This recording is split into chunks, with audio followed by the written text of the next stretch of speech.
Well, my name is Joyce Pomeroy Schwartz, and I've had the good fortune to have a good family, 3 sons, 5 grandchildren, great-grandchildren, a husband. I grew up in Brooklyn. My father was an interior designer. My mother was a typical housewife of the 40s. I was always interested in art.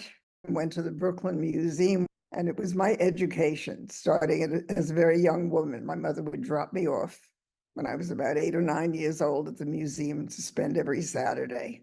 But I was very lucky. I was lucky in that I had a father who encouraged me to be who I wanted to be, study, go to school, become a person on my own, have my own thoughts. He would play devil's advocate. We were very political in our thinking together. And I had a younger brother who also was an architect and very helpful to me in thinking about architecture and art. And so I studied English literature and philosophy and the world of ideas. I wanted to be an art major. My parents discouraged me. My mother said, "Oh, artist, you're not going to be a bohemian living in Greenwich Village, never getting married and sleeping around."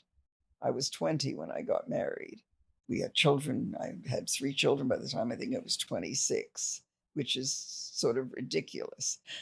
and that was my life. So motherhood does train you for things, I think, because you have to be helpful and open and willing to let your children be who they are. We lived in Rockaways, and I met these women who wanted to be an artist, not just a mother. And they really expanded my world. And they all did something that affected the art world. And then, of course, moving to New York was the best thing that happened to me. You've got to get out of your little tiny Brooklyn neighborhood and know what's going on in the rest of the world. So all of those early experiences have recurred in my life. And it's funny how your attitudes and ideas work into the life that you make for yourself.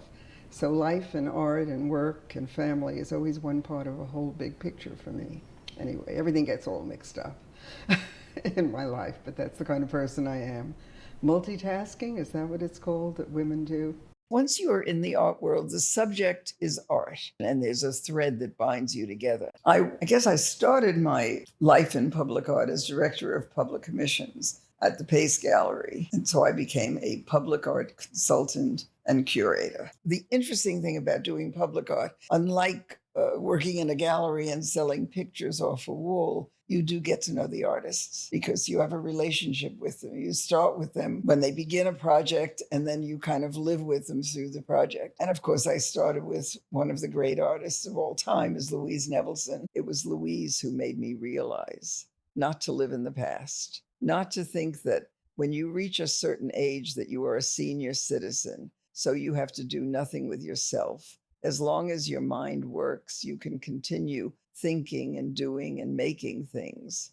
Well, I think the artists have always opened me up. That's what they do. That's what I call their private eye, is what I really respect, is the fact that it opens me up to something that I wouldn't have thought of or even understood until I met them, until I got to know what they were thinking. So I just felt if I couldn't be a great artist, I would at least help great artists. And that has always been my mission, to really identify the artists who I think should be out there making art and influencing our life and helping them. Artists are very disciplined people, but they also have to be free and open to hear someone else's viewpoint. Well, I like to think there are no boundaries to anything, that if somebody is honest and sincere about what they're thinking and not just self-serving, maybe they can help the world expand the way they think about other people. In other words, be open to other people's ideas, to the fact that people are different, grew up differently than they did, and respect that difference. In 1981, I left Pace Gallery. I finally decided that I liked public art and I wanted to stay with it. And it's art for architecture, and I'm not bound by having to focus on the artists of a gallery. So I'm not limited. I'm a free agent, and that's the definition of a consultant. And that's the wonderful thing about being in the art world. I always say that every 10 years, people should change whatever they're doing anyway. You should move on. And that's my own philosophy. I think life is a growth experience. There's no question about the fact that I'm still evolving. and I enjoy change. It's part of my personality. When you're creating and you're doing something and you're always doing something new, you're not a cog in a wheel. Public art should be better than the art in museums. Museums can hide their art in basements if they made a mistake. Once you put a public artwork out there, you can never get away with it. And so it better be better than museum art. So I'm an urban creature.